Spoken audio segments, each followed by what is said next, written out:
Genesis chapter 45, verses 1 through 15. Then Joseph could no longer control himself before all his attendants, and he cried out, "Have everyone leave my presence!" So there was no one with Joseph when he made himself known to his brothers. And he wept so loudly that the Egyptians heard him, and Pharaoh's household heard about it. Joseph said to his brothers, "I am Joseph. Is my father still living?" But his brothers were not able to answer him, because they were terrified at his presence. Then Joseph said to his brothers, "Come close to me." When they had done so, he said, "I am your brother Joseph, the one you sold into Egypt. And now, do not be distressed and do not be angry with yourselves for selling me here, because it was to save lives that God sent me ahead of you. For 2 years now there has been famine in the land, and for the next 5 years there will be no plowing and reaping. But God sent me ahead of you to preserve for you a remnant on earth, and to save your lives by a great deliverance. So then, it was not you who sent me here, but God. He made me father to Pharaoh, lord of his entire household, and ruler of all Egypt. Now hurry back to my father and say to him, 'This is what your son Joseph says. God has made me lord of all Egypt. Come down to me, don't delay. You shall live in the region of Goshen and be near me, you, your children and grandchildren, your flocks and herds, and all you have. I will provide for you there, because 5 years of famine are still to come. Otherwise, you and your household and all who belong to you will become destitute. You can see for yourselves, and so can my brother Benjamin, that it is really I who am speaking to you. Tell my father about all the honor accorded me in Egypt, and about everything you have seen, and bring my father down here quickly." Then he threw his arms around his brother Benjamin and wept, and Benjamin embraced him, weeping. And he kissed all his brothers and wept over them. Afterward, his brothers talked with him.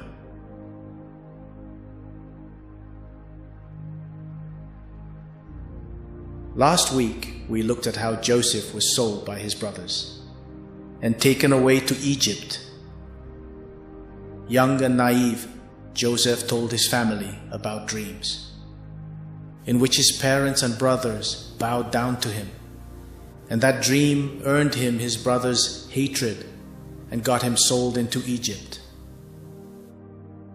But I told you that hidden inside this event was the astonishing promise God had given to Abraham.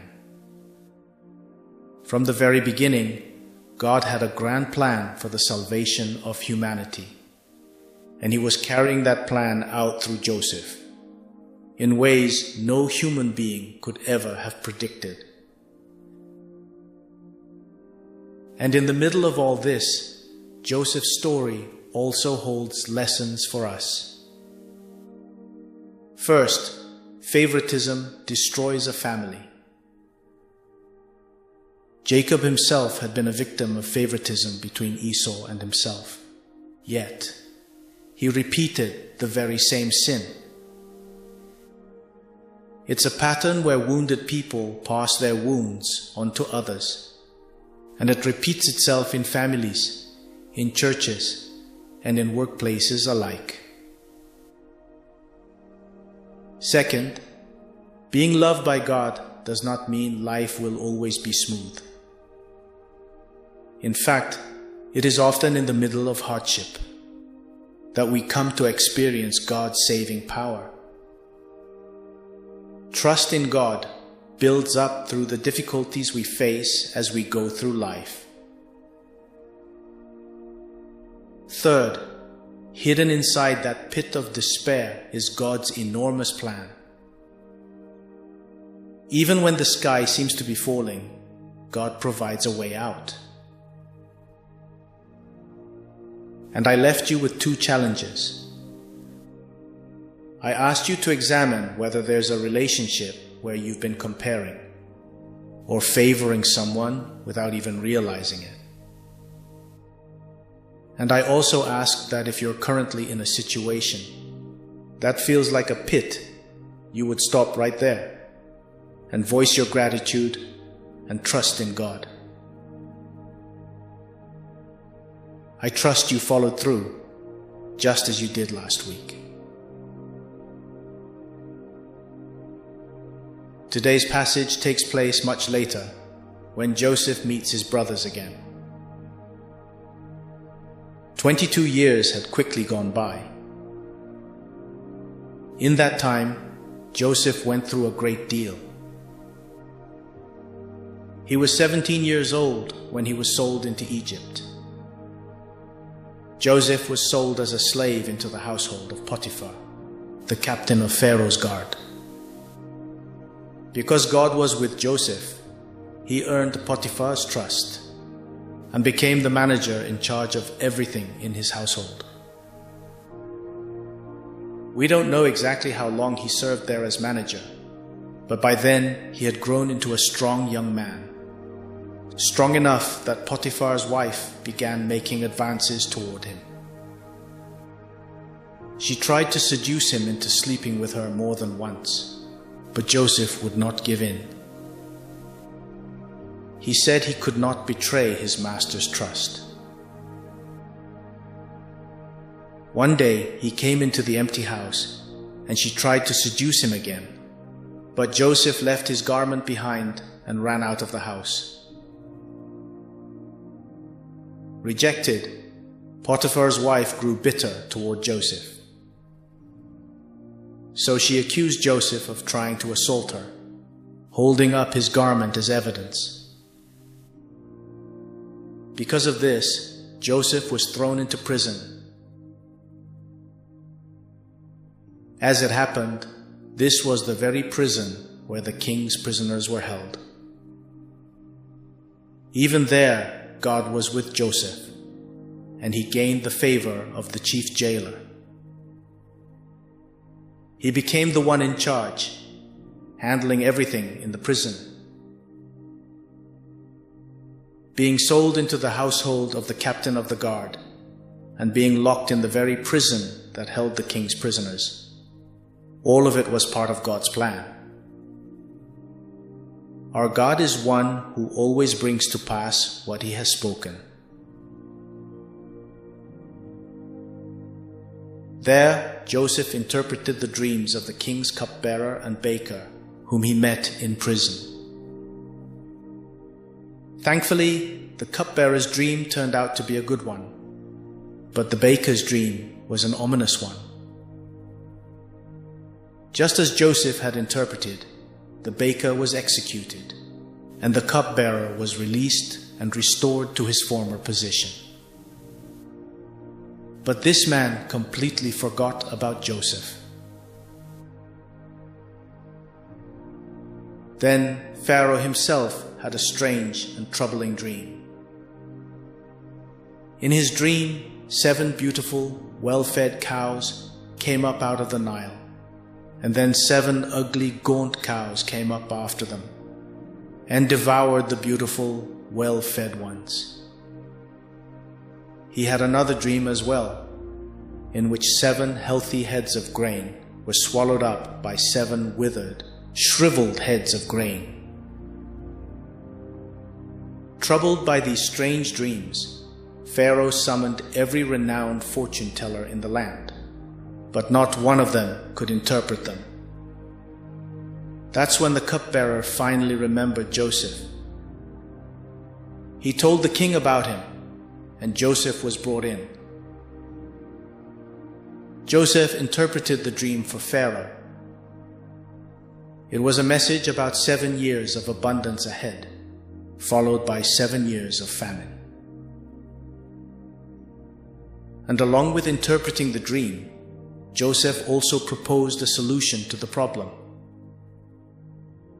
The solution was so brilliant that Pharaoh appointed Joseph prime minister and had him carry out the very plan he had proposed.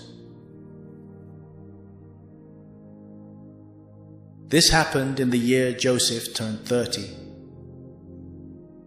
13 years had passed since he was sold into Egypt. And just as the dream had foretold, 7 years of abundance followed. And true to Joseph's plan, 20% of the grain was collected as tax during those years and stored full in Pharaoh's storehouses. Then, again just as the dream had foretold, the great famine began. The famine did not stop at Egypt's borders. It spread across the whole Middle East. And so Jacob's family was struck by that famine as well. Word reached them that grain was plentiful in Egypt, so Jacob sent his sons there to buy some. This was in the 2nd year of the famine. Joseph became prime minister at 30, and with 7 years of abundance and 2 years of famine behind him, he was 39 years old by the time his brothers came to Egypt. Since he'd been sold into slavery at 17, that means 22 years had gone by. That's a brief summary of everything that happened between last week's passage and today's. If you'd like to know more about this gripping old story, I'd encourage you to read Genesis, chapters 35 through 45. In the chapter right before today's passage, when Joseph saw his brothers for the first time in 22 years, he recognized them at once, but they had no idea who he was. They probably couldn't have imagined it, even in their wildest dreams, that the very brother they had sold off would now be standing before them as the prime minister of Egypt. Joseph did not reveal to his brothers right away that he was Joseph. He sent them away and then had them brought back a couple of times. During those months of back and forth, Joseph's heart must have been in real turmoil. The feeling of betrayal by his brothers, the 13 years of hardship he'd suffered as a slave, his worry over his father, and news of his own younger brother Benjamin. There must have been a great deal weighing on him. In the end, Joseph could hold back no longer, and in today's passage, he reveals his true identity to his brothers. His brothers were stunned, and because of the guilt they carried, they couldn't even bring themselves to speak to him. But Joseph comforted them, telling them that everything had happened according to God's plan, and that they didn't need to be afraid he might take revenge on them. And so, Joseph forgave the very brothers who had once tried to kill him, and then sold him into slavery. There are a few lessons for us in this story, besides God's sovereignty. First, this is a faith that sees our wounds as part of God's providence. Joseph must have wrestled with a great deal to arrive at this point. There was anger and a sense of betrayal over being sold into slavery by his own brothers at just 17 and having to endure every kind of hardship because of it. That wound was real. and yet Joseph came to understand that all of it had been part of God's plan. He didn't hide that truth from his brothers. By saying it plainly, he lifted the heavy burden from their hearts. We too should not simply react to every situation with raw sensitivity, but should stop and ask whether God's providence might be at work in the middle of it. Second, forgiveness is not a single event. It's a process. If there's one thing that sets us as Christians apart from those who don't believe, it's that we are able to forgive. The world may say chilling things like, "I'll never forgive them as long as I live." But we don't speak that way. We are able to forgive. But sometimes that forgiveness takes time. It took Joseph several months to fully forgive his brothers. At first, the anger and sense of betrayal make forgiveness feel impossible. But as time passed, we may start to wonder, am I overreacting to something that wasn't really such a big deal? Did that person really act toward me out of true malice? Thoughts like these begin to surface.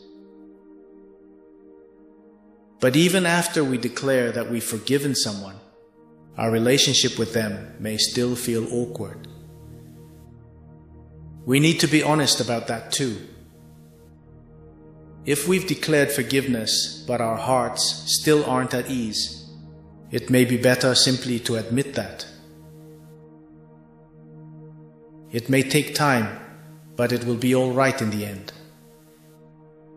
It would be good if we could say, both to ourselves and to the other person, that we really will be able to forgive. Third, forgiveness is completed through action. It's not enough to declare forgiveness with words only. If we have truly forgiven, we should be able to sit down together at the table of reconciliation. Joseph forgave his brothers, kissed them, embraced them, and wept. And right away, he sent for his father and his whole family. He took responsibility for their livelihood. He asked Pharaoh to show them favor. In the same way, once we have forgiven, we should be able to treat the other person as before, with nothing weighing on our hearts. We should be able to sit together and share real fellowship. Based on today's passage, let me leave you with challenges. This week, call to mind one situation where you felt wronged, and consider whether God's providence might have been at work in it. And reach out first to one person in a relationship you've been avoiding because it feels uncomfortable. It doesn't have to be a phone call. Even a single text message is enough.